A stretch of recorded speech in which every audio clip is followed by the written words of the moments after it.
যাই হোক, এখন আমরা যেহেতু শুনলাম যে আপনি সেই সিডি জগতে হ্যাঁ আমাদের বিপুল খন্দকার ভাইয়ের মাধ্যমে প্রথম এই কৌতুক জগতে পদার্পণ করেন, তারপরে তো অসংখ্য ক্যাসেট এবং ভিডিওতে অভিনয় করেছেন। করছি আমি। হ্যাঁ তো শুরুতে ওইরকম অভিনয়টা, বেশিরভাগ অভিনয়ে ধরেন আপনার বাদাইমার বউ ছিলেন, হ্যাঁ বউ ছিলাম, শালি ছিলাম। শালি ছিলেন, তো এরকম কোনো একটা স্মৃতি যদি আমাদেরকে বলতেন যে বিষয়টা আপনার সবচাইতে বেশি মনে পড়ে এবং অনেক হাসির বিষয় ছিল। এই রবি ভাইয়ের সাথে প্রথম আমার একটা কাজ হয় যে চুমা দেয়, মানে কামলা থাকে তো, যে আমরা বলে যে এই বাদামে বলে দেও, তাহলে আমরা বললাম ভাই দিতে কয় তাহলে দিয়া দে, মানে চুমা দিয়া দে, মানে এটা তো আর ভাই জানে না যে চুমা দিয়া দিতে কইতাছে।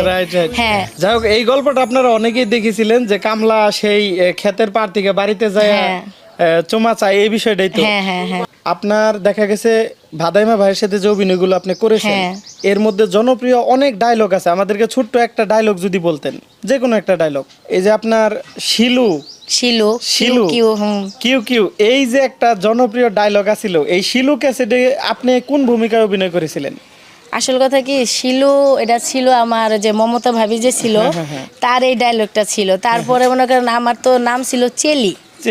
হ্যাঁ চেলি, শিলু বলতো, তখন থেকে মনে হয় যে আমি এই ক্যারেক্টার মানে কাজটা আমি করতাম, মানে স্টেজে সব জায়গাতেই শিলু, আমরা বলতাম কিউ কিউ।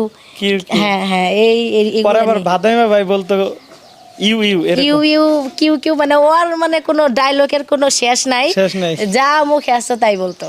তাতে এই যে আপনারা যে কমেডি গল্প মানে বানাইছেন, এগুলা দেখে তো প্রচুর মানুষ হাসছে। না মানুষ হাসছে, আমরাও হাসছি, মানে আমাদের খুব ভালো লাগছে। বেশিরভাগ আমরা রবি ভাইয়ের কাজগুলা, তারপরে বেশিরভাগ নায়েব আলীর কাজ এতটা আমাদের পছন্দ না, কিন্তু রবি ভাইকে আর আসান ভাইকে আমরা, আবার জামান ভাই, তাদের কাজগুলা খুব ভালো ছিল। যেমন আমরা একটা সময় দেখছি যে এই ক্যাসেটে আপনি নায়িকা ছাড়া মানে ভাদাইমা ভাই আর কাউকেই কোনো নায়িকা রাখতে চাইতো না, পছন্দ করতো না, এই বিষয়টা কি আসলে সত্য? এটা সত্যি যে অন্য মেয়েদের সাথে উনি কাজ করতো না, আমার সাথে বেশিরভাগ কাজ করতো। কিন্তু আমি কাজ মনে করেন যে অভিনয়ের জন্য বেশি পাকা ছিলাম না। এখন বর্তমান যতটুকু আছি, আগে ছিলাম না, মডার্ন কাজের থেকেই মনে করেন আমার শুরু। পরে রবি ভাই আমাকে শিখাইলো যে তোমার দিয়ে কাজ করলে অনেকটা ভালো হয়, তুমি শিখো। রবি ভাই আর আসান ভাই আমাকে মনে করেন যে এই অভিনয়ের জগতে নিয়ে আসছে, আর কাজটাও ওনারাই শিখাইছে।